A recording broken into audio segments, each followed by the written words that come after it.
Israel ജനങ്ങൾ സ്വതന്ത്രരായിരുന്നു, എന്നാൽ തൃപ്തരല്ല.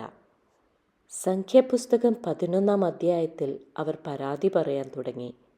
അടിമത്തത്തെക്കുറിച്ചല്ല, ഭക്ഷണത്തെക്കുറിച്ച്. ഈജിപ്തിലെ മീനും വെള്ളരിക്കയും ഉള്ളിയും ഞങ്ങൾ ഓർക്കുന്നു എന്നവർ പറഞ്ഞു. ചങ്ങലകൾ അവർ മറന്നു, അടിമത്തത്തെ അവർ മനോഹരമാക്കി. ദൈവം അവർക്ക് ഇതിനകം മന്ന കൊടുത്തിരുന്നു, ദിവസം തോറും ലഭിച്ച അനുഗ്രഹം. എന്നാൽ അത് മതിയായില്ല, അവർക്ക് കൂടുതൽ വേണം. അപ്പോൾ ദൈവം അവർ ആഗ്രഹിച്ചതെല്ലാം കൊടുത്തു. കാടപ്പക്ഷികൾ സമൃദ്ധിയായി.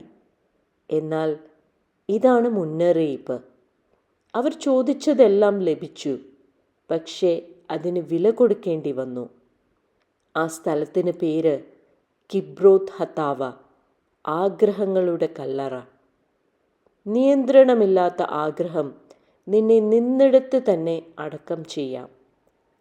നൊസ്റ്റാൾജിയ കള്ളം പറയും, പരാതി നന്ദിയെ മങ്ങിക്കും. വിശ്വാസം ക്ഷീണിക്കുമ്പോൾ ഇന്നലെയുടെ അടിമത്തം പോലും ആകർഷകമായി തോന്നും.